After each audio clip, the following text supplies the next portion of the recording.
In this video, tuturuan ko yung paano bumili ng mga metal commodities like gold. Yan, sikat na sikat yan. Gold, kaka all-time high lang around 5,500. Silver, umabot ng around $130. Yung copper, tumataas din. I think nasa $7-8 na rin.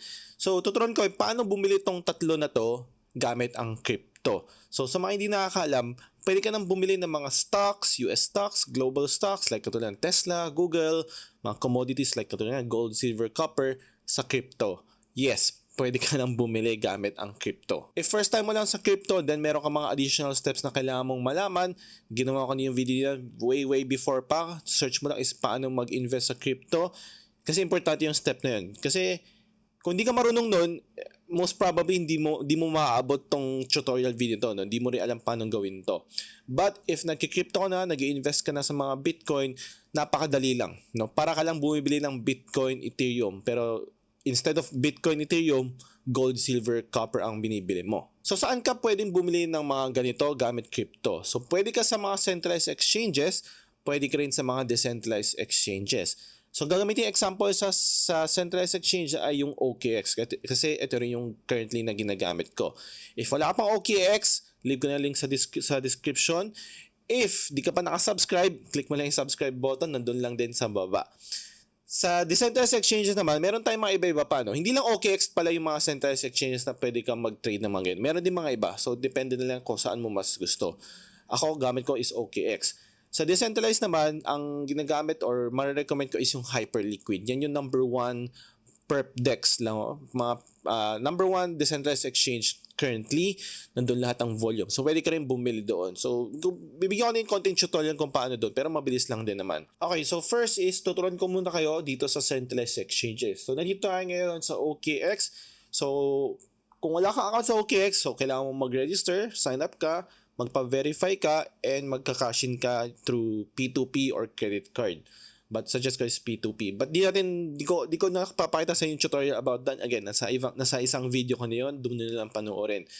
So, paano bumili ng gold, silver dito? So, first, syempre, kailangan mo ng funding. Kailangan mo ng pera. So, lilipat mo muna yung pera mo sa trading account. So, meron tayong different wallets dito sa OKX, diba? Funding, trading, at saka iba pa. So, kailangan mo muna ilipat yung pera mo sa trading wallet. So, punta ka lang sa trade, then punta ka lang sa spot. So, wala tayong futures, I think, no? Check natin maya-maya. Alam ko walang futures na gold dito.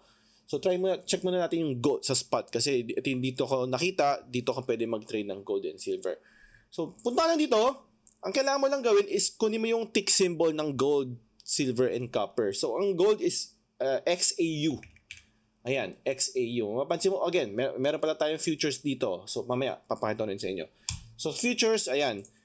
Mapansin mo, currently, ang price ng isang gold or isang 1 ounce gold ata, isa sa around 5,300. So, pwede kang bumili. No?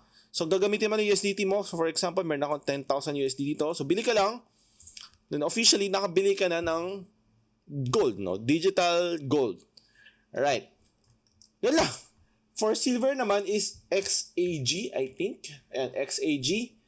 So, ito naman for silver, currently nasa 114. Laki pala ng binaba in the last 30 minutes.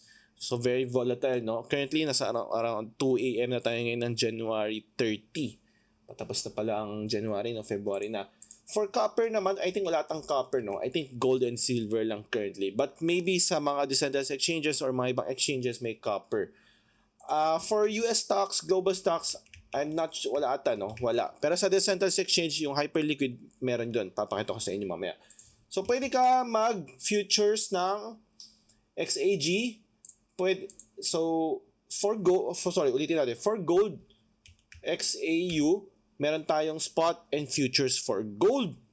For XAG naman, meron lang tayo ay futures. Alright, so, sa OKX lang yan. Now, lipat naman tayo sa decentralized exchange. So, ma-recommend ko nga is hyperliquid. So, ang gawin mo dito is kukonect mo lang yung wallet mo, hot wallet mo, or cold wallet mo, pwede rin naman. So, punta ka lang sa trade. Ayan, sign in mo lang or connect mo lang yung wallet mo. Punta ka sa trade and mapapansin mo, hanap tayo ng TradFi dito. Punta ka sa categories TradFi.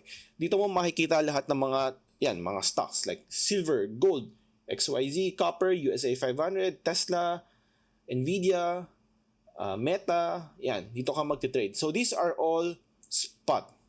As far as I know, this is our spot. No. So lahat pula to is futures. So mag-long and short ka dito. Yan. Parang mapansin mo halos same price lang naman sa OKX.